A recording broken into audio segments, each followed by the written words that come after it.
ये आकाशवाणी रायपुर है। प्रादेशिक समाचार बुलेटिन के साथ मैं गोपा सान्याल।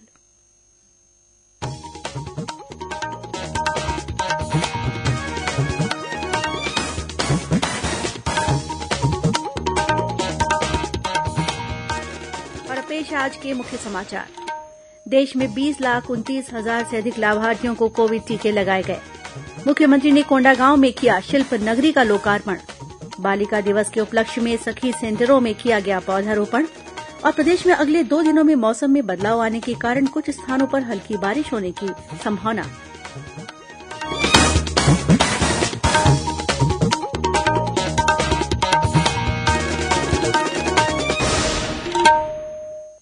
श्रोताओं, कोरोना महामारी के खिलाफ देश एकजुट होकर लड़ रहा है। आप भी हमारे साथ सुरक्षा और बचाव के 3 आसान एहतियाती उपायों का संकल्प लें।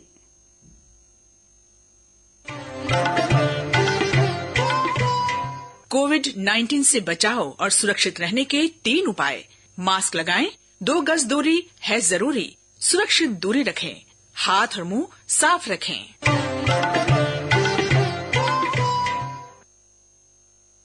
और अब समाचार विस्तार से। केंद्र सरकार ने कहा है कि देशव्यापी कोविड टीकाकरण अभियान के अंतर्गत 20,29,000 से अधिक लाभार्थियों को टीके लगाए जा चुके हैं। भारत ने कोरोना के विरुद्ध संघर्ष में एक महत्वपूर्ण पड़ाव पार कर लिया है। सरकार की समय रहते कार्रवाई और समाज के सभी वर्गों का ध्यान रखने से कोरोना के दैनिक मामले लगातार घट रहे हैं। इससे कोरोना से हुई मौतों की संख्या में भी लगातार कमी आई है। कोरोना वायरस के सामने आने के 8 महीने बाद से संक्रमण के कारण प्रतिदिन हो रही मृत्यु दर घटकर 120 से भी कम रह गई है। इधर छत्तीसगढ़ में इस समय कोरोना संक्रमण के करीब 5,000 सक्रिय मामले हैं। कल राज्य में कोरोना संक्रमित 321 नए मरीज मिले हैं, जबकि इस दौरान करीब 150 मरीज संक्रमण मुक्त हुए हैं। कल कोरोना संक्रमण से 9 लोगों की मृत्यु हुई है। केंद्रीय स्वास्थ्य और परिवार कल्याण मंत्री डॉक्टर हर्षवर्धन ने कहा है कि कोविड टीकाकरण कार्यक्रम के बारे में सही सूचनाओं के प्रचार प्रसार और अफवाहों को दूर करने के लिए विभिन्न पक्षों को साथ लेकर चलना बहुत जरूरी है। उन्होंने कहा कि वर्ष 2020 कोविड-19 के टीके की खोज के लिए जाना जाएगा और दुनिया के सामने इस साल की चुनौती सबसे अधिक जरूरतमंद लोगों को टीके लगाने की होगी। विश्व स्वास्थ्य संगठन के संचालक मंडल की 148वीं बैठक की अध्यक्षता करते हुए डॉक्टर हर्षवर्धन ने महामारी से जुड़ी तमाम समस्याओं के बावजूद दुनिया में हुई जबरदस्त प्रगति को बड़ा उत्साहजनक बताया। उन्होंने कहा कि कोविड-19 को महामारी घोषित किए जाने के बाद से इससे निपटने के लिए सामूहिक रूप से शुरू किए गए जोरदार अभियान से इसका फैलाव रोकने और मौतों की संख्या कम करने में मदद मिली। इधर छत्तीसगढ़ के स्वास्थ्य मंत्री टीएस सिंहदेव ने कहा है कि राज्य सरकार ने कोरोना संक्रमण का पहला मामला प्राप्त होने से लेकर अब तक इसके आंकड़े देने में पूरी पारदर्शिता अपनाई है। श्री सिंहदेव ने कहा कि स्वास्थ्य विभाग ने 1 महीने के भीतर ऐसे 6,000 मरीजों के नाम ढूंढ निकाले हैं जो कोरोना संक्रमित तो हुए, लेकिन नाम परिवर्तन या निजी अस्पतालों में इलाज जैसे कारणों की वजह से शासकीय आंकड़ों में शामिल नहीं किए जा सके। उन्होंने बताया कि इन नए मरीजों के नाम अब कोरोना संक्रमित मरीजों की सूची में जोड़े जाएंगे। स्वास्थ्य मंत्री ने यह भी कहा है कि प्रदेशवासियों को कोरोना संक्रमण के बारे में जानकारी प्राप्त करने का अधिकार है और राज्य सरकार भी सूची में सभी मरीजों का नाम शामिल करेगी। मुख्यमंत्री भूपेश बघेल ने कहा है कि स्वावलंबन की ओर अग्रसर हो रही राज्य की महिलाएं सशक्तिकरण का नया अध्याय लिख रही हैं। ये बात श्री बघेल ने अपने कोंडागांव प्रवास के दौरान आज बड़े राजपुर विकासखंड के कोंगेरा गांव में आदर्श गौठान का अवलोकन करते हुए कही। श्री बघेल ने कहा कि गौठानों को आजीविका केन्द्र के रूप में विकसित किया जा रहा है ताकि रोजगार के अवसर बढ़ें। इस मौके पर मुख्यमंत्री ने गौठान परिसर में विभिन्न महिला स्व सहायता समूहों द्वारा संचालित गतिविधियों के बारे में जानकारी ली। श्री बघेल ने महिला स्व सहायता समूहों के साथ चर्चा की और उनके कार्य तथा आमदनी के बारे में पूछा। मुख्यमंत्री ने मशरूम उत्पादन यूनिट का भी अवलोकन किया। इस अवसर पर आदर्श गौठान परिसर में बिहान समूह की महिलाओं ने मुख्यमंत्री का स्वागत किया और इस मौके पर बस्तर का पारंपरिक आदिवासी लोक नृत्य भी प्रस्तुत किया गया।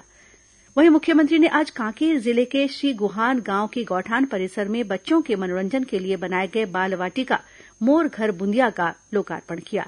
इस बाल वाटिका में गौठानों में काम करने वाली महिलाओं के बच्चे मनोरंजन कर पाएंगे। इस मौके पर मुख्यमंत्री ने राष्ट्रीय आजीविका मिशन के तहत महिला स्व सहायता समूहों द्वारा सीताफल से बनाए गए रबड़ी और आइसक्रीम की सराहना की। वहीं बस्तर प्रवास के दौरान मुख्यमंत्री ने कल कोंडागांव में शिल्प नगरी का लोकार्पण भी किया। कार्यक्रम में उन्होंने कहा कि शिल्प नगरी की स्थापना का उद्देश्य शिल्पकारों को उचित पारिश्रमिक और बाजार दिलाना है। उन्होंने कहा कि कोंडागांव के बेल मेटल शिल्प सहित अन्य कलाकृतियों के शिल्पकारों का पंजीयन किया जा रहा है। इस मौके पर मुख्यमंत्री ने राष्ट्रीय पुरस्कार प्राप्त शिल्पकारों का सम्मान किया। कोंडागांव में करीब 3 एकड़ क्षेत्र में शिल्प नगरी की स्थापना की गई है। इसके अलावा श्री बघेल ने कोंडागांव के जामकोट पारा में स्वामी आत्मानंद अंग्रेजी माध्यम उत्कृष्ट विद्यालय का लोकार्पण भी किया। उन्होंने स्कूली बच्चों के साथ बातचीत कर उनकी पढ़ाई के बारे में जानकारी ली। वहीं मुख्यमंत्री कल दुर्ग जिले के पाटन में आयोजित गुरु घासीदास जयंती समारोह और लोकार्पण कार्यक्रम में शामिल होंगे। प्रधानमंत्री नरेन्द्र मोदी 31 जनवरी को आकाशवाणी से मन की बात कार्यक्रम में देश विदेश के लोगों के साथ अपने विचार साझा करेंगे। यह मासिक रेडियो कार्यक्रम की 73वीं कड़ी होगी। एक ट्वीट में श्री मोदी ने लोगों से कार्यक्रम के लिए प्रेरक कहानियां साझा करने का आग्रह किया। प्रधानमंत्री ने कहा कि वे उनमें से कुछ कहानियों को अपने कार्यक्रम में शामिल भी करेंगे। लोग नमो ऐप या जीओवी ओपन फोरम में अपने विचार साझा कर सकते हैं।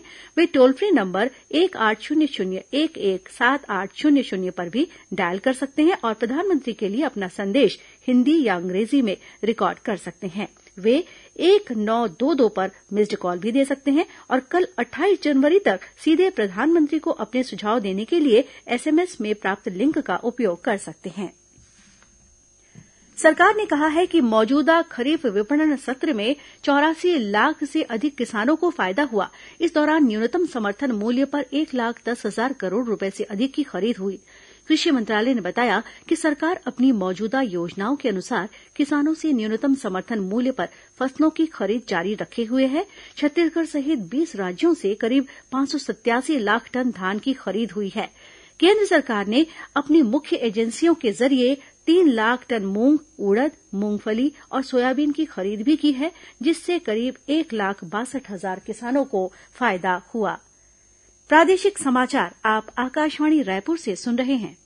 छत्तीसगढ़ की खबरों से है आपका वास्ता और खबरों की विश्वसनीयता से है हमारा वास्ता। आकाशवाणी समाचार रायपुर के प्रादेशिक समाचार बुलेटिन के साथ ही हमारे समसामयिक कार्यक्रम आप रेडियो के अलावा अपने मोबाइल पर भी सुन सकते हैं। आकाशवाणी समाचार फेसबुक, ट्विटर और यूट्यूब पर भी उपलब्ध है। हमारा Facebook page Chhattisgarh news on AIR, Twitter handle CGAIR news और हमारा यूट्यूब चैनल है छत्तीसगढ़ AIR न्यूज।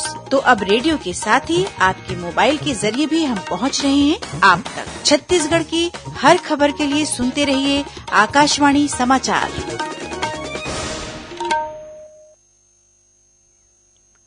और अब आगे बढ़ते हैं बाकी के समाचारों की ओर। प्रदेश के बिलासपुर नगर के एयरपोर्ट पर अब 72 सीटर विमान भी उतर सकेंगे। भारत सरकार के नागर विमानन महानिदेशालय ने बिलासपुर एयरपोर्ट के उन्नयन के लिए अपनी मंजूरी दे दी है। आज जारी एक पत्र के अनुसार नागर विमानन विभाग ने बिलासपुर एयरपोर्ट के एयरोड्रम लाइसेंस को 2C को अपग्रेड करके 3C श्रेणी का लाइसेंस जारी कर दिया है। इस तरह अब इस एयरपोर्ट में एयरबस और बोइंग जैसे विमानों के परिचालन भी हो सकेंगे। इससे पहले यहां पर 40 सीटर एयरक्राफ्ट ही उतर सकते थे। यह सुविधा मिलने से बिलासपुर की देश के साथ एयर कनेक्टिविटी मजबूत होगी। गौरतलब है कि हाल ही में मुख्यमंत्री ने बिलासपुर एयरपोर्ट का नाम बिलासा बाई केवटिन के नाम पर करने की घोषणा की थी। राष्ट्रीय बालिका दिवस के साप्ताहिक समापन कार्यक्रम के मौके पर राज्य के सभी सखी सेंटरों में पौधारोपण किया गया। इस अवसर पर बीते 21 से 26 जनवरी तक विभिन्न आयोजनों के जरिए आंगनबाड़ी केंद्रों से लेकर राज्य स्तर तक अनेक गतिविधियां संचालित की गई। महिला और बाल विकास विभाग द्वारा कल सभी जिलों के सखी वन स्टॉप सेंटर में ध्वजारोहण कर फलदार पौधे लगाए गए। राजधानी रायपुर स्थित सखी वन स्टॉप सेंटर में महिला और बाल विकास विभाग की संचालक दिव्या उमेश मिश्रा ने बालिका और विभागीय अधिकारियों के साथ पौधारोपण किया। इस कार्यक्रम के तहत जामुन, आम, जाम और मुनगा के पौधे लगाए गए। इससे पहले बालिका दिवस के उपलक्ष्य में रायपुर जिले के धरसींवा विकासखंड में नगरीय प्रशासन मंत्री ने साप्ताहिक कार्यक्रमों का शुभारंभ किया था। इस दौरान बेटी बचाओ बेटी पढ़ाओ संदेश पर आधारित विभिन्न स्पर्धाएं और परिचर्चाएं आयोजित की गई। इस अवसर पर बालिकाओं को लेखन सामग्री का वितरण भी किया गया। राजनांदगांव जिले के वनांचल क्षेत्रों में स्थित सरकारी स्कूलों में अब निजी स्कूलों की तर्ज पर डिजिटल पढ़ाई कराई जाएगी। इसके लिए शिक्षा मंत्री डॉक्टर प्रेमसाय सिंह टेकाम ने छुरिया ब्लॉक के 52 स्कूलों में स्मार्ट कक्षाओं का लोकार्पण किया। शिकारी महका ग्राम पंचायत में आयोजित संकुल स्तरीय स्मार्ट शाला के लोकार्पण समारोह को संबोधित करते हुए शिक्षा मंत्री ने उम्मीद जताई कि यह पहल काफी सराहनीय होगी। इससे विद्यार्थियों को गुणवत्तापूर्ण शिक्षा मिल सकेगी। कृषि मंत्री रविन्द्र चौबे ने गणतंत्र दिवस के अवसर पर कल दुर्ग जिले में बोरी तहसील भवन का शुभारंभ किया। श्री चौबे ने उम्मीद जताई कि इस तहसील भवन के बनने से स्थानीय लोगों को अब राजस्व संबंधी कामकाज निपटाने में आसानी होगी। इस मौके पर उन्होंने बताया कि राज्य सरकार ने किसानों की सुविधा के लिए नए धान खरीदी केन्द्र भी खोले हैं। वहीं इस बार समर्थन मूल्य पर धान की रिकॉर्ड खरीदी हुई है। श्री चौबे ने कहा कि ग्रामीण विकास योजनाओं से गांव की अर्थव्यवस्था बेहतर हुई है। रायगढ़ जिले के धरमजयगढ़ वनमंडल स्थित टापू परिक्षेत्र में जंगली हाथियों के हमले में पहाड़ी कोरवा जनजाति के 2 युवकों की मौत हो गई है। मिली जानकारी के अनुसार सरगुजा वनमंडल के मैनपाट वन परिक्षेत्र में हाथियों का एक दल बीते 2 महीने से उत्पात मचा रहा है। इस दल में करीब 6 हाथी शामिल है। इन हाथियों ने बीती देर रात 2 युवकों को कुचलकर मार डाला, साथ ही करीब 6 मकानों को भी क्षतिग्रस्त किया है। वन विभाग की टीम मौके पर पहुंच चुकी है और हाथियों की गतिविधियों पर नजर रखी जा रही है। नारायणपुर जिले में बीती देर रात माओवादियों ने नारायणपुर ओरछा मार्ग पर पेड़ काटकर गिरा दिए और यातायात को बाधित किया। पुलिस के अनुसार आज के दिन ओरछा का साप्ताहिक बाजार लगता है, लेकिन टेकानार और हितपुला गांव के पास माओवादियों द्वारा सड़क यातायात को अवरुद्ध करने से व्यवसायियों और लोगों को परेशानी हुई और वे बाजार नहीं जा सके। इसके बाद धनोरा पुलिस मौके पर पहुंची और सड़क से पेड़ों को हटाकर यातायात बहाल कराया। महासमुंद में गांजा तस्करी के मामले का खुलासा हुआ है। पुलिस ने 30 किलो गांजे के साथ 2 आरोपियों को गिरफ्तार किया है। पुलिस के अनुसार मुखबिर से मिली सूचना के आधार पर गनियारी गांव के पास एक वाहन की तलाशी ली गई। पुलिस के पूछताछ करते ही दोनों युवकों ने मौके से भागने की कोशिश की। पुलिस की गिरफ्त में आने के बाद इन आरोपियों ने बताया कि एक अन्य वाहन में ओडिशा से गांजा लाया जा रहा है। आरोपियों के पास से करीब 3 लाख रूपये कीमत का गांजा और वाहन के साथ ही अन्य चीजें बरामद की गई हैं। नई फसल उत्पादन की खुशी में कल राज्य में लोक पर्व छेरछेरा मनाया जाएगा। इसकी पूर्व संध्या पर जारी अपने संदेश में मुख्यमंत्री भूपेश बघेल ने प्रदेशवासियों को अपनी शुभकामनाएं दी हैं। उन्होंने कहा है कि यह त्यौहार सामाजिक समरसता और समृद्ध दानशीलता की गौरवशाली परंपरा का प्रतीक है। गौरतलब है कि फसल उत्सव के रूप में पौष माह की पूर्णिमा को छेरछेरा पुन्नी त्यौहार मनाया जाता है। इस दिन खासतौर पर ग्रामीण इलाकों में बच्चे, युवा और महिलाएं गांव में घर घर जाते हैं। इस दौरान छेरछेरा कोठी के धानला हेर हेरा बोलते हुए भेंट स्वरूप अनाज और राशि ली जाती है। इसे राम कोठी में रखकर वर्षभर गांव के विकास कार्यों के लिए इस्तेमाल करने की परंपरा है। और अब मौसम विभाग ने आगामी 2 दिनों के भीतर प्रदेश के उत्तरी और मध्य भाग में 1-2 स्थानों पर हल्की बारिश होने की संभावना जताई है। रायपुर स्थित मौसम विज्ञान केन्द्र से मिली जानकारी के मुताबिक इन दिनों दक्षिणी भाग से राज्य में नमी युक्त गर्म हवाएं आ रही हैं। वहीं उत्तर पश्चिम से ठंडी और शुष्क हवाएं भी आ रही हैं। इन दोनों हवाओं के असर से प्रदेश के मौसम में बदलाव आ सकता है। हालांकि राज्य के न्यूनतम तापमान में विशेष बदलाव नहीं होगा। इस दौरान प्रदेश के अधिकतर इलाकों में हल्के बादल छाए रहने की संभावना है। मौसम में होने वाले बदलाव को देखते हुए कृषि वैज्ञानिकों ने राज्य के किसानों को खेती किसानी के संबंध में जरूरी सलाह दी है। उन्होंने हल्की बारिश की संभावना को देखते हुए गेहूं की फसल की दूसरी सिंचाई बोआई के करीब 40 से 50 दिनों के बाद करने को कहा है। वहीं कृषि विशेषज्ञों ने किसानों को मक्के की बोआई के लिए तैयारी शुरू करने की सलाह दी है। और अब कुछ खबरें संक्षेप में।